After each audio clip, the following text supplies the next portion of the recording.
सभी भाइयों और बहनों ने। मैं आपसे एक बात पूछना चाहती हूँ। आप सब जानते हैं कि हम हमारे अधिकार की बात तो सभी करते हैं, हम भी करते हैं, हमारे मम्मी पापा भी करते हैं। अधिकार मतलब कि हमारे यहाँ रोज गाड़ी आना चाहिए कचरे की, है ना। हमारे यहाँ सफाई कर्मचारी रोज आना चाहिए ताकि हमारे आसपास सफाई रहे, करते हैं ना हम।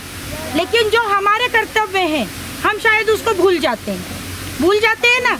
जैसे हम बिस्किट खाते हैं, कहीं भी फेंक देते हैं। मम्मी अगर कोई कार्य कर रही है, खाना बना रही है ना, सब्जी वगैरह का छिलके बाहर सड़क पे फेंक देती हैं, पीछे अपने गलियां रहती है उसमें फेंक देती हैं। तो ये सब हमें नहीं फेंकना है, हमें क्या करना है, डस्टबिन में ही डालना है। और डस्टबिन जब रोज हमारे यहाँ कचरा गाड़ी आएगी तो उसको काय में डालना है, कचरा गाड़ी में। और मैं आप लोगों से एक बात और कहना चाहती हूँ। आप देखिए, देश का भविष्य है और हम तो कहते हैं छोटे छोटे नन्हे बच्चे सभी भगवान रूप होते हैं। आप सब हमारी नजरों में अभी भगवान स्वरूप हैं। आपकी बात कोई नहीं डालेगा, हमारी तो सुनेंगे, अनसुनी कर देंगे। लेकिन जब आप आवाज़ उठाओगे और आप कहना शुरू कर दोगे कि नहीं, कचरा हमें डस्टबिन में ही डालना है, कचरा गाड़ी में ही डालना है, तो हमारे शहर में, हमारे आसपास सफाई दिखेगी कि नहीं दिखेगी? दिखेगी ना। और हम कहते हैं ना कि हमारे आसपास जब हम घर की सफाई करते हैं, रोज सुबह सफाई करती है ना मम्मी वगैरह, हाँ करती है ना।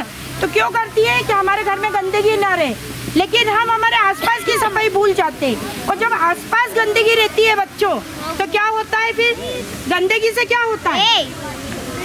बीमार होते हैं ना, बीमार। तो अगर हम आसपास भी सफाई रखेंगे तो जब कभी हम घर से निकलते हैं, जैसे स्कूल जाने के लिए निकले, रास्ते में अगर हमें दिख जाए कि नल फालतू जा रहा है, तो हमको खड़े रह के उस नल को क्या करना चाहिए?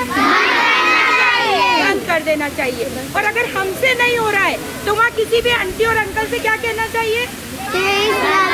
इस नल को बंद करो। ये टोकोगे, जब आप जैसे टोकना शुरू करोगे ना, तो शायद हो सकता है, जैसे हम बात करते हैं ना कि इंदौर हमारा 8 बार स्वच्छता में प्रथम आया, तो हो सकता है हम नहीं चाहते कि हमारा नागदा भी प्रथम आए, हमारे नागदा में भी साफ सफाई रहे, चाहते हैं ना।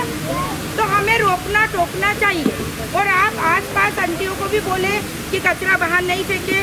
कई बार क्या होता है कि आंटियाँ कचरा फेंक देती है और ये कहती है कि ये गाय खाएगी। क्या बोलती है? गाय खाएगी। तो उनसे ये कहना कि ये कचरा इकट्ठा करके आप 2 कदम दूर जाके गौशाला में इस कचरे को डाल दें, गाय आराम से खा लेगी ना। हमारे घर के आसपास फेंकेंगे या पीछे गलियों में फेंकेंगे तो गंदगी होगी तो हम बीमार होंगे। और हमें बीमार नहीं होना है, क्योंकि हम देश के भविष्य है। पढ़ाई लिखाई में भी ध्यान देना है ना। अच्छा, पढ़ लिख के अपने गुरुजनों का नाम रोशन करना, अपने माता पिता का करना है, अपने नगर का करना है ना। मस्ती भी करना, खेल कूद भी करना है। और इस चीज़ को आज से आप सब यहाँ से जब जाएंगे तो अपने दिमाग में, जैसे अपन पढ़ाई पे ध्यान देते हैं ना कि अरे हमको होमवर्क करना है, इतने ना स्कूल से घर जाने के बाद, उसी तरह एक सब्जेक्ट ये भी रहेगा। कौन सा रहेगा? जोर से बोलो, कौन सा रहेगा? सफाई अभियान का। ये सब्जेक्ट भी अपने दिमाग में रख लेना।